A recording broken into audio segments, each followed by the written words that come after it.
What is the problem, sir? I only came to provide assistance where you could not. Oh dear. Rumple turns to me, grabs my hand, and winks at me. Oh god, no, Rumple! Ah! Too close! Fucking too close! No!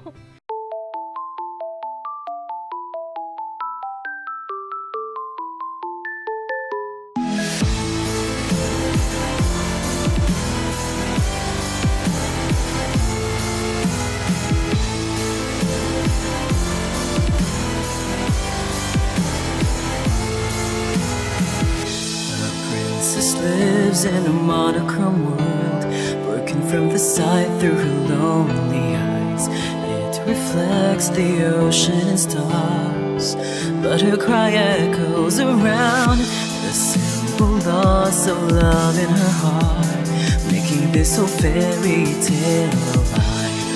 Within sorrow's tender embrace, this was never meant to happen. Of the day, the only reason you have to stay.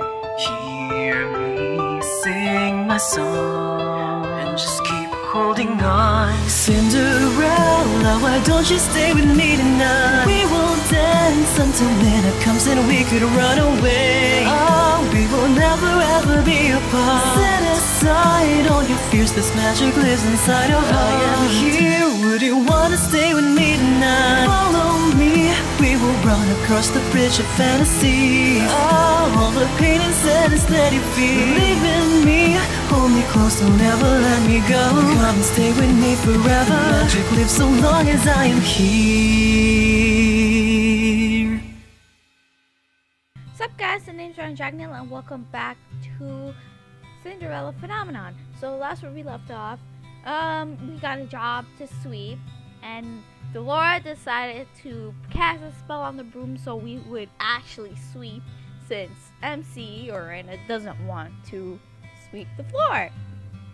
But yeah, we got a job at the March-In, and we asked some advice from Karma, of course, and then Parfait is saying we could pair up to try and pair up with someone to break our curse, and at least help them break their curse in the process.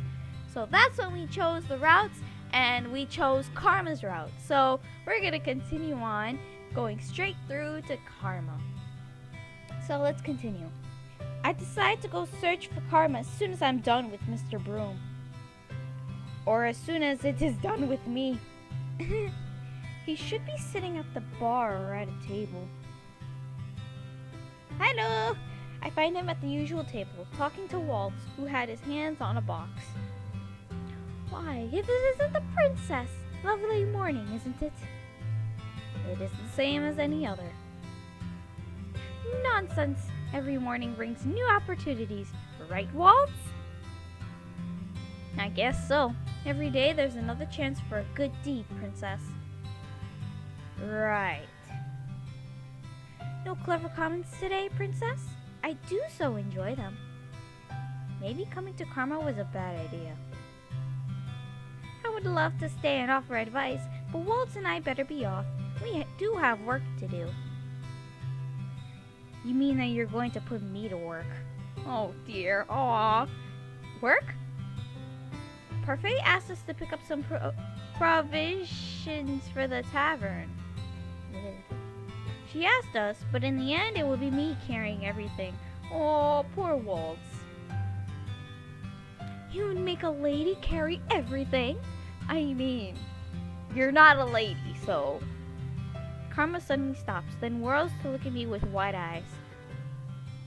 Oh! I cannot say that I like the glimmer in his eyes.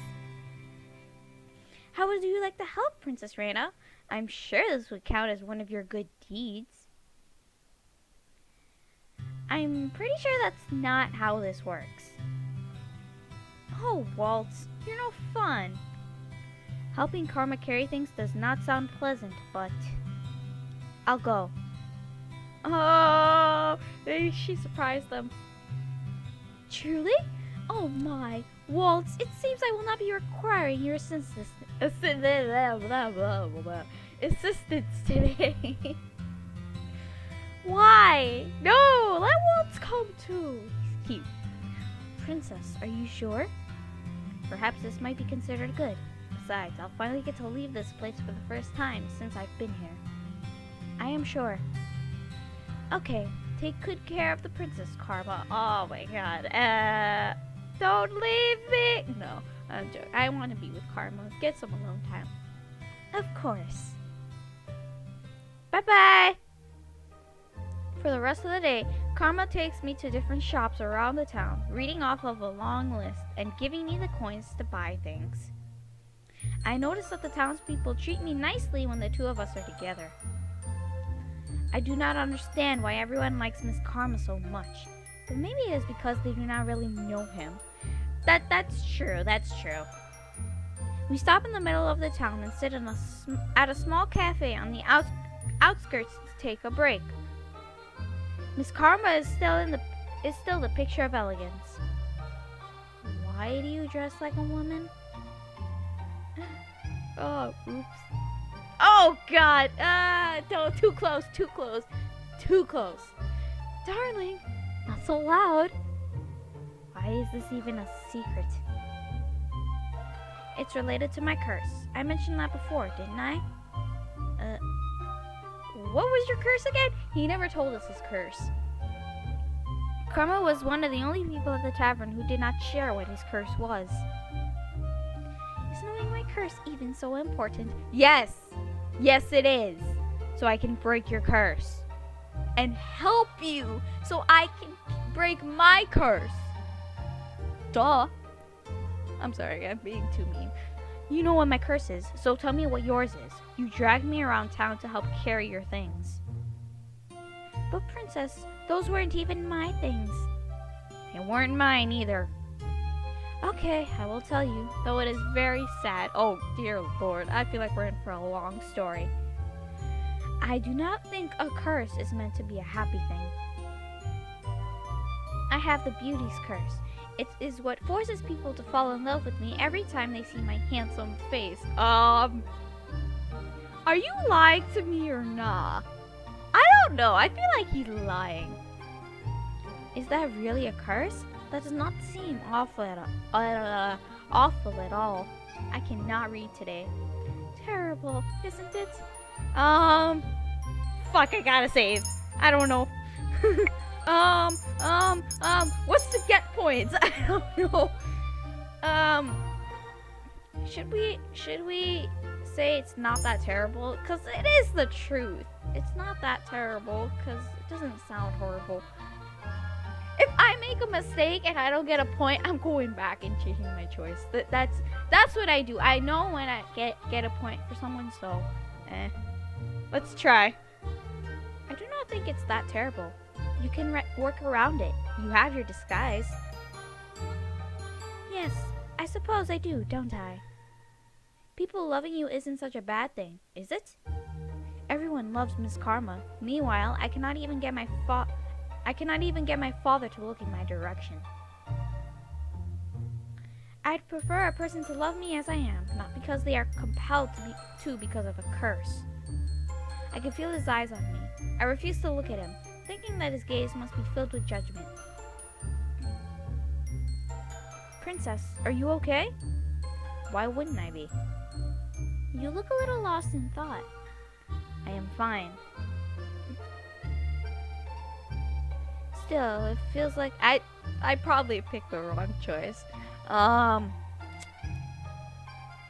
gonna keep going just in case though. Still, it feels like I am missing something. Is that really the entirety of his curse? But don't people fall in love with you when you are a woman as well? No, Princess. That love is admiration or appreciation. Sometimes lust. And when you're a man? They swarm to me like moths to light. It becomes suffocating. Aw, poor Karma! Whom does it affect? The curse only affects women. It is the condition of the curse that they be a woman and that I be a man. It's part of the fairy tale. Which fairy tale? The one with... Oh! Karma suddenly stands up. Oh god, I think I chose the wrong choice. So I'm gonna go back and like choose the other one. Let me see if it affects it at all.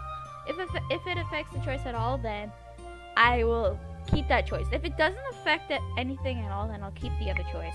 So I'll be right back. All right, it's so terrible, very truly indeed. What? Most people don't agree with me. Oh. It does not make sense for a witch to cast a good curse on you.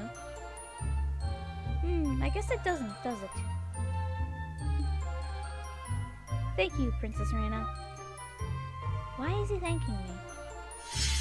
Hey, look at that! See, I actually got a point from him. Okay, we're just gonna skip this stuff. Skip that. Oh, there we go. This one. Karma suddenly stands up and points at a man selling red apple like candies. He pulls me over, insisting that we try one. Okay, apparently he won't tell us what kind of curse it is. Well, if it's a beauty curse that everyone falls in love with them, actually, you know, I don't even know that fairy tale. It's probably in my mind, but it's in the back of my head where I can't remember. I try to bring up the subject of the curse again, but to no avail. Karma somehow manages to be distracted for the rest of the day, and is able to effectively dodge my questions. Is Karma hiding something from me? Why would he? I thought pairing up meant helping each other break our curses. Does he not want to break his curse? Oh, thank you so much, Reina. We were in dire need of these supplies. I supervised her well, didn't I? Of course, dear. He did not do anything. No! Princess, you wound me. It's the truth. But we had that nice talk. You avoided half of my questions.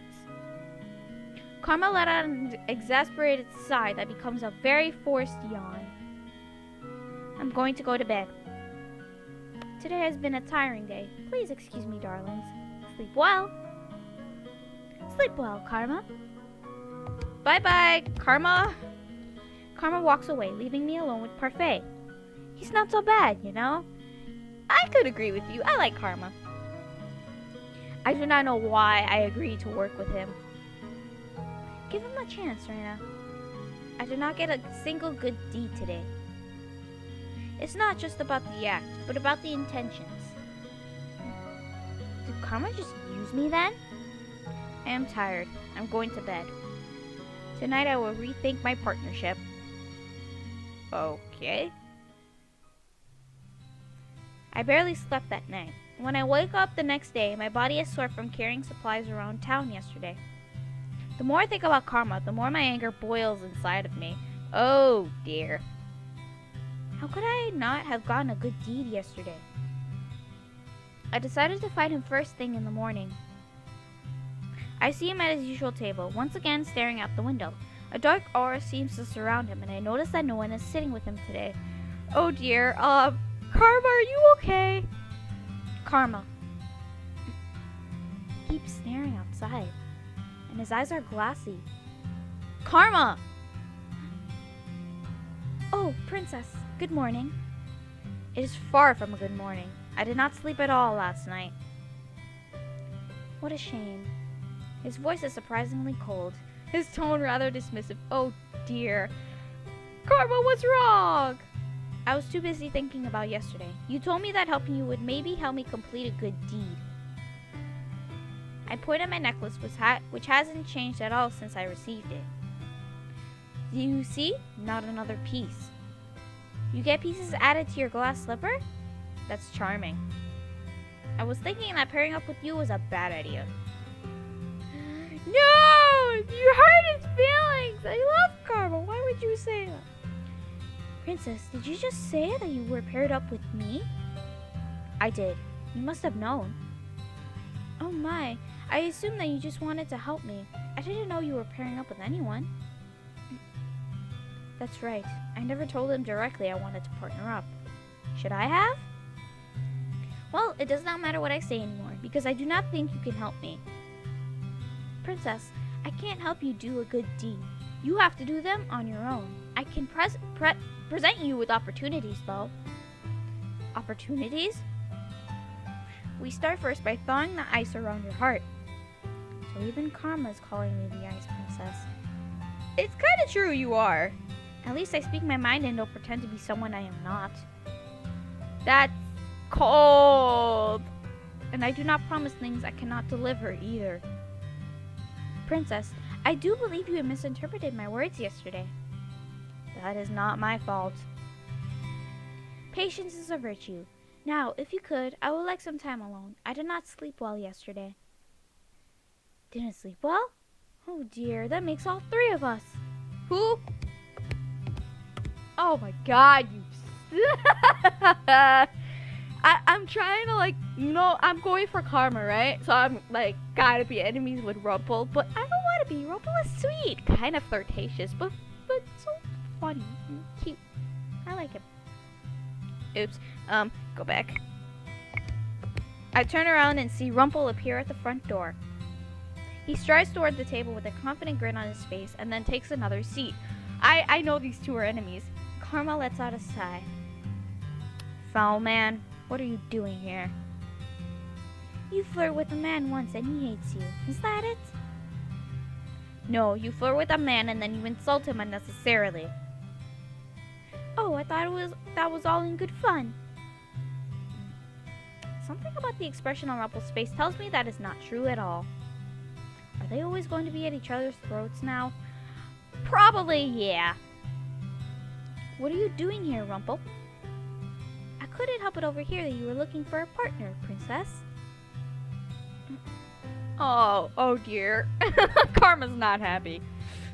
I thought I might offer my assistance, since I know that I can make you far happier than this fool over here. Oh no.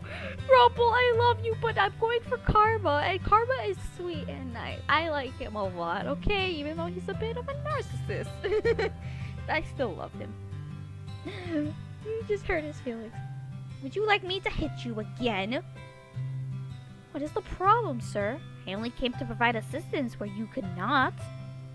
Oh dear. Rumple turns to me, grabs my hand, and winks at me. Oh god, no, Rumple! Ah! Too close!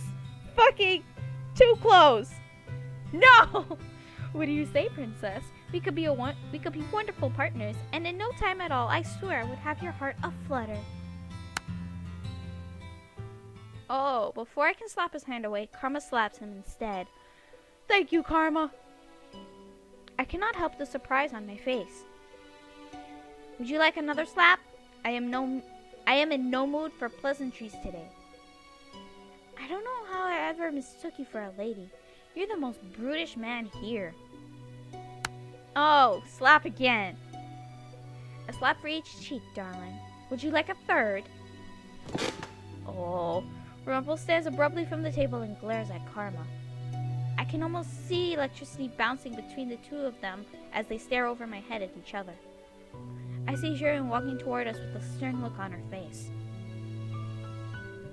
I would never hurt a person unnecessarily. I don't resort to violence. My, then that gives me all the openings I need.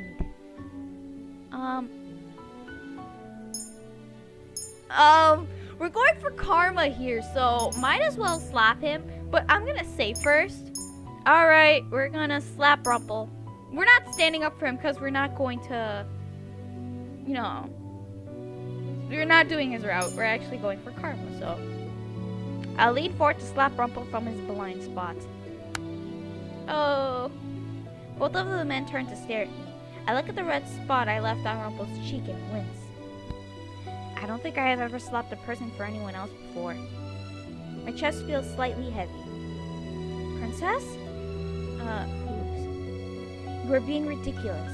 I have told you many times that I do not appreciate your flirting, and Karma doesn't either. Such a persistent man needs to be slapped a few times. I mean...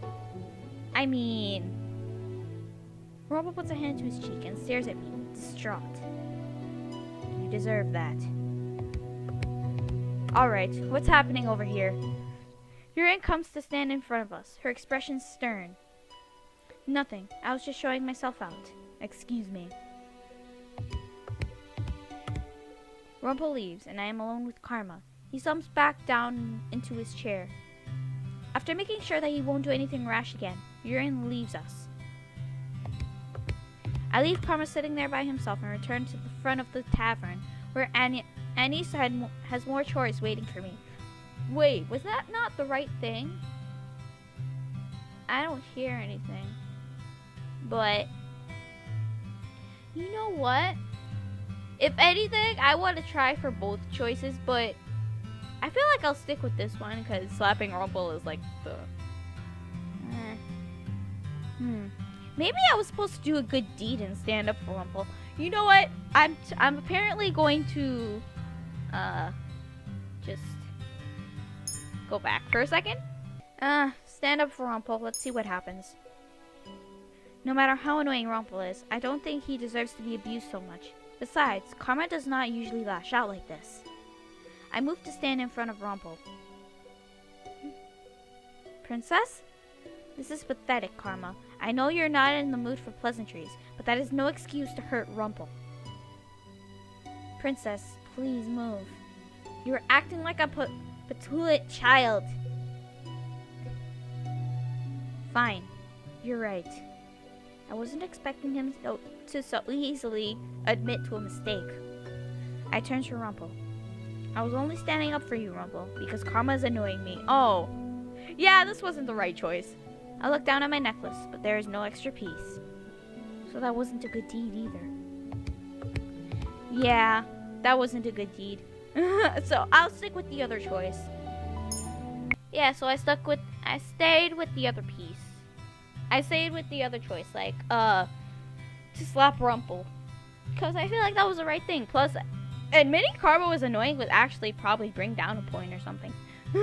Today I have to work as a server, which is still better than working with Mr. Broom. The usual people are at the tavern, and I overhear conversations as I work. At one point, Garland walks over to the bar and Annie serves him a drink. He looks sullen, and I watch him curiously for a few moments. Then I notice he's staring at Urin, who is talking sternly to two drunken men continuously clacking their bottles together at the table. If you make too much of a scene here, you're going to bother the other customers.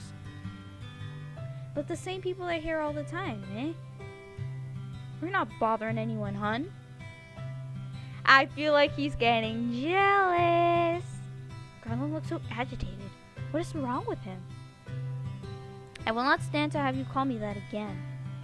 Loosen up, woman. You may have been a knight at the palace before, but you got no such title now. Oh, Garland is like, I am tired of your shit. Aw, Garland stands up and I can see silent anger in his eyes. A few people at the bar look up at him with worry. I may have no title, but I still demand respect. Sir Garland, are you okay? He looks back at us almost like he's coming out of a trance. I'm fine. Sorry about that, ladies. He sits back down and glancing once more at Urin as she continues speaking to the men. They glance at Garland warily, their expressions more somber. Why was he acting that way? Garland's usually more composed. Princess, is something on your mind? No. I brush all thoughts of what just transpired from my mind as I return to my work. Hours go by and my body protests to all of the leaning I have to do. Even though I had to carry a lot around town yesterday, it was nice to be out for a while. Maybe I'm better off helping him just to avoid the chores in here. At least that stops me from being worked to the bone. Oh, Princess, you're doing very well today. I always perform like this. But today you're delivering everything really quickly. Do you mean to say that I don't perform well on other days? No, Princess, I only mean to say that today your performance is even better than normal. Is that supposed to be a compliment? I walk away from Annie's, who stares after me sadly. Oh, that was cruel. If she wanted to give me a compliment, she could have said something that wasn't so backhanded. As the tavern clears for the day, I finally have time to sit down and relax. As I am sitting there, Wolf pulls up a chair and sits in front of me. Hello, Princess. I heard from Anise that you were excellent at your job today. Congratulations on improving. Princess? So you're mocking me now, too? Princess, I think you're taking things too seriously. The intention of a compliment is to compliment someone. We're not making fun of you. You are implying that I am not normally as good as this. We never said you weren't good at this, only that you were better today. Let me give you an example. I put on puppet shows for kids. Sometimes the children come to me and say that the show was even better than usual. So the children are telling you that your shows aren't normally satisfactory. Not at all. The children always smile, regardless of whether they really like the show.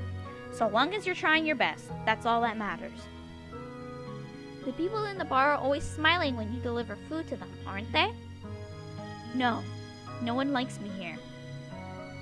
Maybe if you smiled, they would smile back. I am not going to smile for any of them. I do not owe them anything. You don't need to owe anyone a smile. Any smile that isn't owed is fake. Princess. I am leaving, Waltz. I want some time to myself. I walk upstairs to my bedroom, pointedly ignoring the look of sadness on Waltz's face. I have been sleeplessly laying on my bed for hours.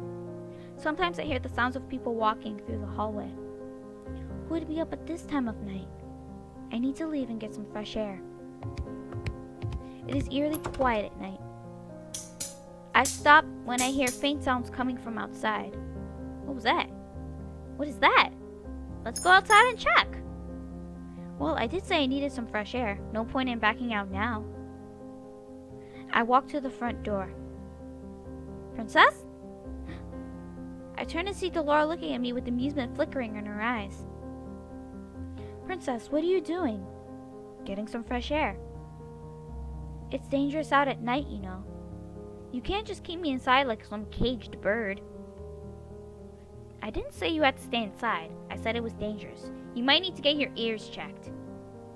Then there won't be any problem with me going out right now. Princess, you only hear what you want to hear. You can't go outside without an escort. I'm not going to go far. Before Delora can stop me, I walk out the front door and head in the direction of the sounds. You must be the most disobedient princess I've ever met. And you must be the most annoying witch. Delora lets out an undignified snort as she catches up to me. Fine then, we'll go on this little night stroll together. Alright. Delora and I eventually find ourselves in the forest. Those sounds. It sounds like metal against metal. Well, I guess you being partnered with Karma, we would find out eventually. Excuse me? I get the answer to my question while we walk through the trees and come into a clearing. I finally see where the sounds are coming from. Hey, it's Karma! And Garland? Yeah, it's Garland. Two men stand in the clearing, swords clashing. One of the men is Garland, who is poised with his sword. It takes me a moment to realize that the other is Karma, who isn't in a dress. And the man who saved me that night. That awful night. So he was the one with... So he who... What? I'm not reading this right. So it was he who was with Waltz last night? That night? I can't read today. Neither he nor Garland noticed us at first. Princess, you're staring. Of course I am. What is all of this? A practice session. Karma is a very talented swordsman, and he practices at night with either Jiren or Garland, depending on who's not on patrol. Karma can use a sword that well? The king told me once that only knights could have such skill. Just who is Karma? Oh, if it isn't the princess! His voice is nothing like the feminine voice I always hear from him. Oh, I gotta give him a deeper voice? I'm sorry. Karma actually sounds like a man. I noticed him looking at me in between his strikes with a little smile. How does he remain so composed and steady with a distraction? Princess? Karma quickly finds an opening in Garland's husband's stance and then pins him to the ground with his sword, still smiling. To be distracted is to die, Garland. I know. The ability to see distractions and then put them in the back of your mind is one every knight should hone. You must know everything that is happening around you, but only deal with the pertinent things. Yes, sir. Karma straightens, sword in hand. Moments later, Garland stumbles to his feet and gives an obedient bow. Karma nods at him before sheathing his sword. A slow melancholy begins to creep into my heart. For some reason, seeing the sword practice makes me nostalgic, though I am not sure why. What are you practicing for? To protect, Princess. Knowing the sword is the same as knowing the shield. It's a mean to protect. To protect? I think I remember having this kind of conversation with them before. Flashback! I can never figure out how to counter an opponent when they're mere inches from my face. My commander called that one the enemy's kiss, a standoff where your eyes lock onto your opponents because of the proximity. The best way to counter that is to feint the sword in the opposite direction. It throws your opponent off because they're not looking. Oh, that makes sense. But the enemy's kiss? What a name. It seems so dramatic for a sword move, doesn't it? Swordplay is dramatic though, isn't it? I missed Fritz! Oh my gosh! Isn't the most effective swordplay not meant to be flashy? Princess, I didn't notice you there. Good morning, Princess. Well, the most effective swordplay cannot be predicted. The commander says it needs to be robust and quick. Sometimes swordplay can look like dancing though, which is why some think that professionals are flashy. That seems unnecessary. Everyone has their own methods, their own skills. All of us knights fight for different reasons as well. Isn't it to protect all of us in the palace? Well, yes, but we protect everyone in the castle for different reasons, Princess. The knights protect for different reasons. I turn to Karma. But Karma, you are not a knight. No, I am most definitely not, but since Garland and Jern begged me to teach them, I have somehow become their mentor. There is nowhere Garland and Jern would do that. After all, well, both of them were the best knights in Angielle before they were stripped of their titles. Karma actually speaks the truth.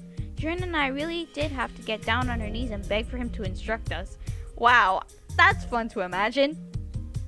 What? Is Karma really so talented? So you're finally impressed with me. What do you think, Princess? I am the picture of elegance in this outfit, aren't I? You know, I don't know why you and Rumple fight so often. You really are very similar. Oh my god, you're gonna piss him off. Please don't say that.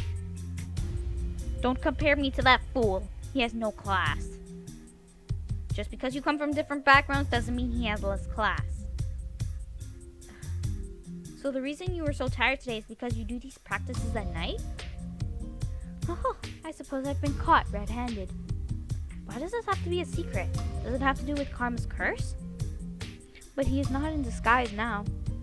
We could have been working on breaking our curses today, but no, you decided that staying up late into the night and practicing was more important. That was probably why you were so grumpy this morning. Well, our protection is vital, don't you think? Garland, you were at the palace. How is it that Karma possesses more skill with the sword than you? Princess! Karma's special, Princess. He's more talented with the sword than a lot of other people. And I do pride myself on being a splendid instructor. But never fear, Princess. I will help you dispel your curse. After all, you did just suggest that we were still partners. Can he really help me with my curse? But how will he do that by just presenting opportunities? We'll try again tomorrow, darling. But for now, Garland and I have some more work to do. This time, Garland, do not lose focus. Yes, sir! The sound of swords carries through the night air, and for a long while, I stand with Delora watching the two men fight. Karma chides Garland often, telling him that his concentration is waning. Karma is a good swordsman, perhaps even better than the palace knights. His nimble swordplay repeats again and again in my head, even when I return to the tavern for the night. Oh, another nightmare. I mean, not nightmare. Sorry. I meant dream. Oops. I guess the mother really is a nightmare. Rana, I've told you before that the knights are an unruly bunch. But mother, they are so much fun to watch. They are dangerous, Rana. Any person with a sword has the potential to use it on you. But father says that those knights are supposed to protect me. That they are, as that is their order. But as people, they may not be so good, Rana. Not so good? The king has told you that the knights are meant to use swords to protect you, but you cannot trust them completely. I swear to God, our mother's an asshole! Even though father said they would keep me safe? Sometimes the people we trust are the most deceitful, and a man with a sword has a weapon to use against you. No matter what he says, be wary that he can turn on you. Have I told you before that you should not trust people? But the knights are... Even knights can be treacherous, Rana. Do not trust a man with a sword. He can be dangerous. Yes, mother, I understand. Try to understand, my sweet. I only want you to be safe. Yes, I understand. Wow, our mother is a fucking ass. Oh, chapter 4. Girlfriends! Ooh, girlfriends. Alright, so... Okay, Alright, so that's actually a good stopping point for today. We will continue more of Cinderella Phenomenon in the next episode. Wow, that went on longer than I expected. But, you know, we're in the next chapter at least. So, yeah. This was fun, too. No, with Karma and everything. Karma's a good swordsman, too. Oh, I just realized that he's not in his outfit. He's in his woman outfit. So, yeah. With that being said, thank you guys so much for watching. If you guys like this video, give it a thumbs up. If you guys would like to see more of my videos, then click subscribe. Anyways, I'll see you guys in the next video. Bye!